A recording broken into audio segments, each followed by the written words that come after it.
Hello everyone, आज date है 19 फरवरी और द हिंदू न्यूज एनालिसिस में आपका स्वागत है। इस वीडियो में हम द हिंदू की इंपॉर्टेंट न्यूज को प्रीलिम्स और मेंस के पर्सपेक्टिव से डिस्कस करेंगे। इस न्यूज़पेपर की पीडीएफ का लिंक नीचे डिस्क्रिप्शन में दिया हुआ है या फिर आप direct Telegram channel Volcano IAS academy को सर्च करके वहां से भी डाउनलोड कर सकते हो। First news, metroman Sreedharan set to join BJP में कंटेस्ट पोल।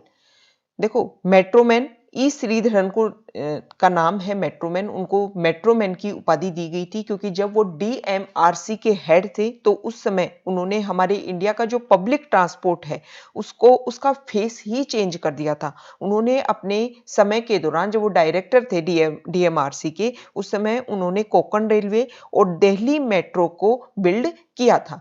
अब इन ई श्रीधरन ने बीजेपी को ज्वाइन कर लिया है केरला में और वो चाहते हैं कि अगर बीजेपी उनको मौका देगी तो वहां पर आने वाले विधानसभा चुनाव में वो चुनाव लड़ेंगे। Next news, Quad meet India US call for rule of law in Myanmar. Quad की मीटिंग हुई है, ठीक है। उसमें ऑस्ट्रेलिया, जापान, यूएस और इंडिया, इन चारों की जो मिनिस्ट्रियल लेवल की जो मीटिंग हुई है उसमें डिक्लेयर किया गया कि म्यांमार में जो एक तरीके से मिलिट्री रूल आ गया है डेमोक्रेसी को टर्न करके, वहां पर दोबारा डेमोक्रेसी को इंस्टॉल करने में क्वेड ग्रुप को एक महत्वपूर्ण इंपॉर्टेंट रोल निभाना चाहिए। अब ये क्वेड ग्रुप क्या है, इससे बारे में जो इंपॉर्टेंट फैक्ट्स हैं उनको हम देख लेते हैं। क्वाड्रिलेटरल सिक्योरिटी डायलॉग, जिसको क्वेड के नाम से जाना जाता है, इंडिया, ऑस्ट्रेलिया, जापान और यूएस के बीच में एक इनफॉर्मल स्ट्रेटेजिक डायलॉग है ये क्वेड ग्रुप, ठीक है। इसका ऑब्जेक्टिव है कि इंडो पैसिफिक जो रीजन है वो फ्री हो, ओपन हो और प्रोस्पेरस रीजन के रूप में उसको चेंज किया जा सके। इस क्वेड ग्रुप का पहली बार जो आइडिया आया था वो जापान के पीएम शिंजो आबे के माइंड में आया था 2007 में, लेकिन उन्होंने सोचा कि ये चारों देश हम मिल करके इंडो पैसिफिक रीजन को अच्छे से डेवलप करने की कोशिश करेंगे, लेकिन 2012 के समय ऑस्ट्रेलिया ने इससे अपने हाथ पीछे खींच लिए।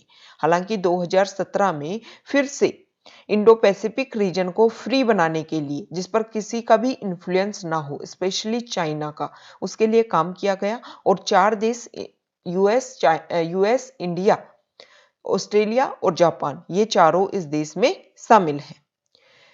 नेक्स्ट न्यूज, पुडुचेरी जो हमारी यूटी है उससे रिलेटेड है। वहां के नई एलजी बनाए गए हैं, ठीक है, लेफ्टिनेंट गवर्नर। पहले वहां की लेफ्टिनेंट गवर्नर थी किरण बेदी, जिसको रिमूव कर दिया गया और अब तेलंगाना के जो गवर्नर है उन्हीं को पावर दी गई है कि यहाँ के वो लेफ्टिनेंट गवर्नर की पावर भी यहाँ पर संभाले।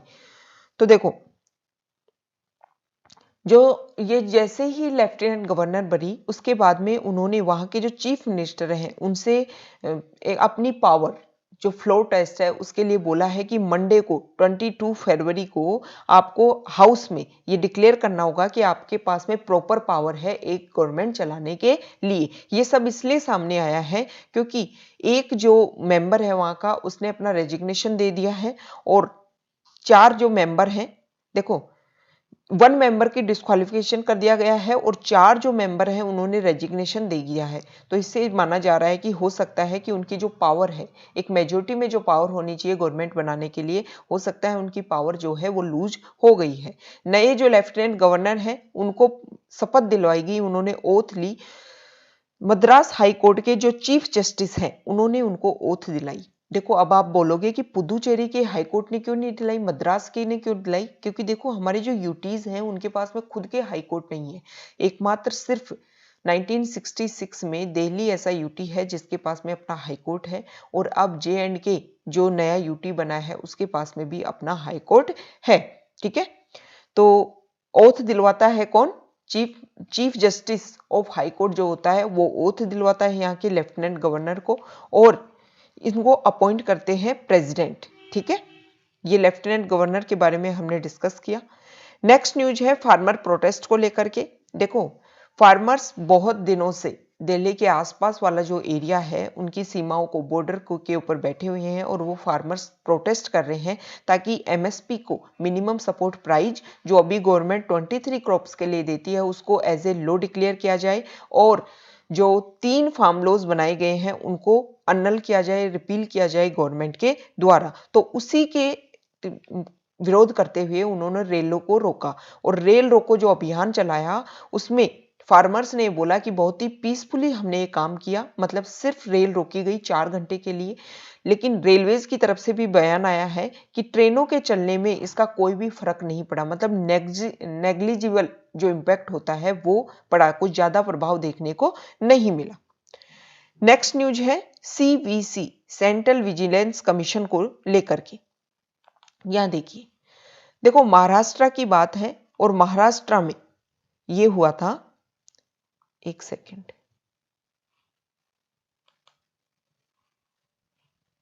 यहां देखिए महाराष्ट्र में no action yet against Haffkine official for flouting CVC norms. 2017 की बात है। एक बायो फार्मास्यूटिकल कॉर्पोरेशन लिमिटेड है हैपकिन, वहां के जो ऑफिशियल है उनके खिलाफ में इरेगुलरिटीज सामने आई थी कि उन्होंने कुछ गबन किया है, कुछ करप्शन किया है, क्योंकि सेंट्रल विजिलेंस कमीशन की जो गाइडलाइंस है उनको वायलेट करते हुए उन्होंने 150 करोड़ का जो टेंडर है वो इश्यू कर दिया था। तो इसके बारे में पूछा गया है, वहां के जो फॉर्मर चीफ मिनिस्टर हैं उन्होंने इन बायोफार्मास्यूटिकल कंपनी को एक लेटर लिखा और उसमें पूछा गया कि कुछ काम हुआ या नहीं हुआ, जो भी आपके ऊपर जो नॉर्म्स लगाए गए थे, जो आपने गाइडलाइंस को वायलेशन किया था, उसमें जो रिपोर्ट आई थी तो उसमें आपने कुछ काम किया या नहीं किया है। तो देखो सीवीसी सेंट्रल विजिलेंस कमीशन क्या होता है इसको हम देख लेते हैं।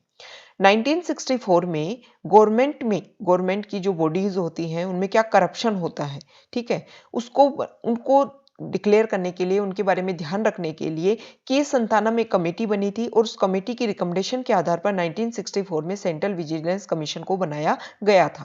2003 में इसको स्टैट्यूटरी बॉडी का स्टेटस दिया गया।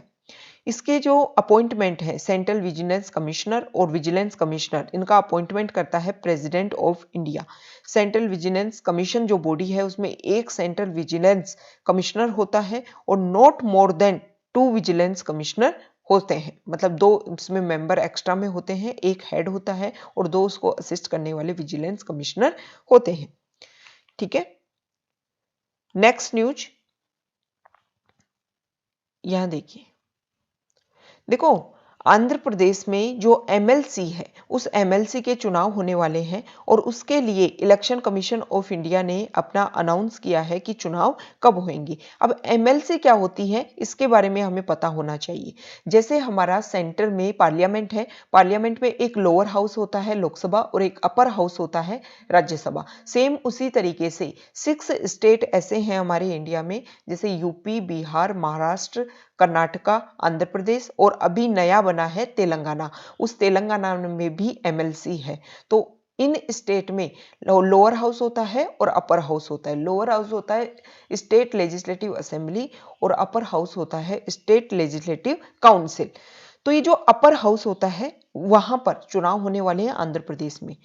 एमएलसी का जो निर्माण करने की जो पावर होती है, कौन बिल्ड कर सकता है, कौन इसको अबोलिश करता है, तो ये पावर होती है पार्लियामेंट के पास में। लेकिन पार्लियामेंट के पास में भी स्पेशल मेजोरिटी से पास की हुई रिजोल्यूशन जाना चाहिए, तभी पार्लियामेंट इसको बना सकती है या फिर उसको अबोलिश कर सकती है। ठीक है, आर्टिकल 168 में अब स्टेट का जो अपर हाउस है जिसको स्टेट लेजिस्लेटिव काउंसिल मतलब एमएलसी जिसके मेंबर होते हैं वो मेंबर ऑफ लेजिस्लेटिव काउंसिल होते हैं, और विधान परिषद भी जिसको बोला जाता है, इसके बारे में आर्टिकल 168 में बताया गया है। और पार्लियामेंट इसको बना सकती है और अबोलिश कर सकती है, वो आर्टिकल 169 में बनाया गया है। स्टेट लेजिस्लेटिव काउंसिल का जो टेन्योर होता है वो 6 ईयर होता है, जैसे हमारी पार्लियामेंट की राज्यसभा का भी टेन्योर 6 ईयर होता है। ठीक है, इसके जो मेंबर है स्टेट लेजिस्लेटिव काउंसिल के, वो स्टेट लेजिस्लेटिव असेंबली की जितनी साइज है उससे 1/3 मतलब 1/3 से ज्यादा नहीं हो सकते। मान लो किसी स्टेट में 200 मेंबर हैं लेजिस्लेटिव असेंबली में, तो उसके 1/3 मतलब 66-67 से ज्यादा नहीं हो सकते। ठीक है, इसके जो मेंबर बनने के लिए जो एक क्वालिफिकेशन चाहिए तो 30 ईयर एज कंप्लीट होनी चाहिए उनकी। नेक्स्ट न्यूज हैदराबाद से रिलेटेड है। हैदराबाद ने पूरे ग्लोबल में ट्री सिटी का स्टेटस गेन किया है। ये जो स्टेटस है वो ग्लोबल रिकॉग्निशन दिया गया है अब्रोड डे फाउंडेशन और फूड एंड एग्रीकल्चर ऑर्गेनाइजेशन के द्वारा। देखो हैदराबाद जो सिटी है वहां पर बहुत सारे कर्मचारी सिर्फ और सिर्फ वहां पर ट्रीज को मेंटेन करने के लिए ही स्टाफ मेंबर रखा गया है और इस ग्रुप ऑफ सिटीजन्स को बोला जाता है ट्री बोर्ड के नाम से। ये जो सिटी है इसको इवेल्युएट किया गया था 5 मैट्रिक्स के आधार पर। Establish responsibility, set the rules, know what you have, allocate the resources, celebrate the achievements. ठीक है, जो हैदराबाद है उसने पूरे वर्ल्ड की 120 सिटीज के साथ में जो पूरे वर्ल्ड के 23 कंट्रीज से थी उनके साथ ज्वाइन किया और फिर सबसे फर्स्ट जो नंबर है वो हैदराबाद ने गेन किया।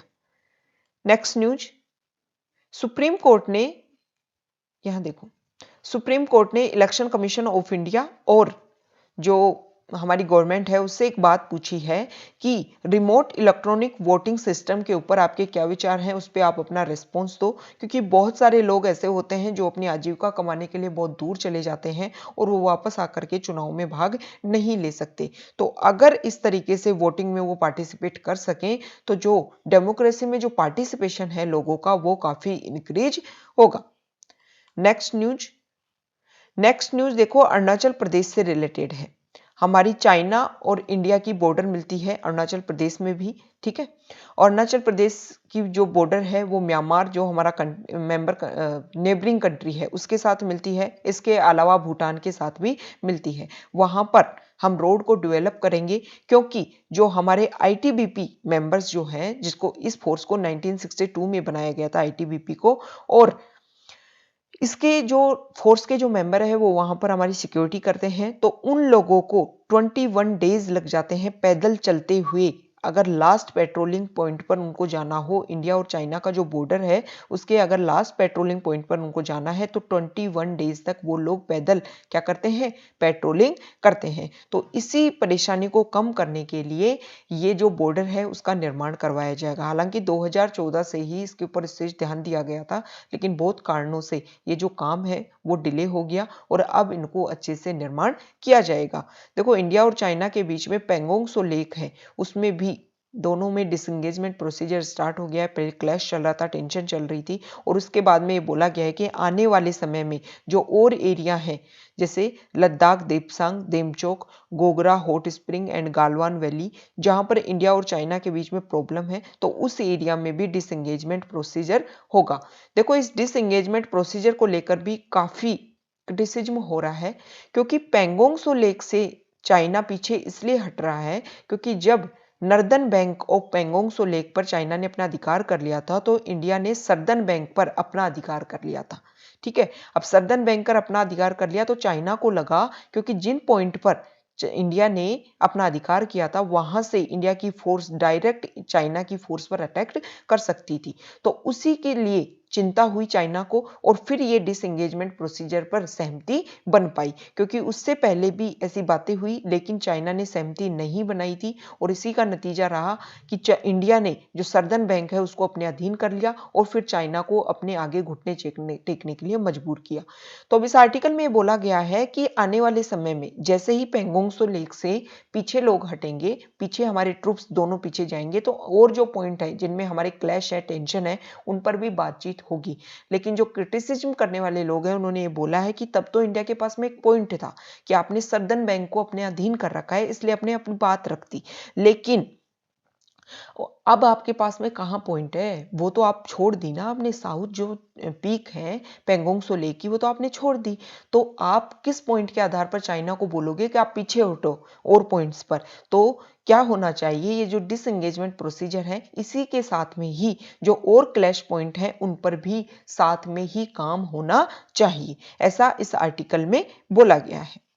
ठीक है, नेक्स्ट न्यूज, हमारे पीएम ने एक स्पेशल वीजा स्कीम के लिए बात की है।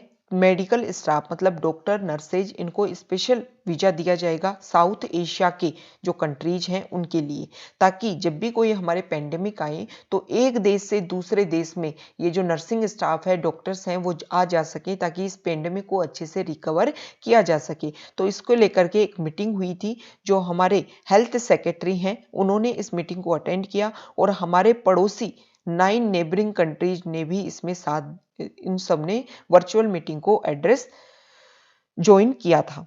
ठीक है, इसमें पाकिस्तान भी शामिल था और पाकिस्तान ने भी इस बात पे सहमति बनाई कि हाँ, ऐसी वीजा होने चाहिए क्योंकि पेंडेमिक से हर देश परेशान होता है। इस मीटिंग में, इस वर्चुअल मीटिंग में अफगानिस्तान, बांग्लादेश, भूटान, मालदीव, मॉरिशस, नेपाल, पाकिस्तान, सेशेल्स और श्रीलंका, इन सब ने पार्टिसिपेट किया था।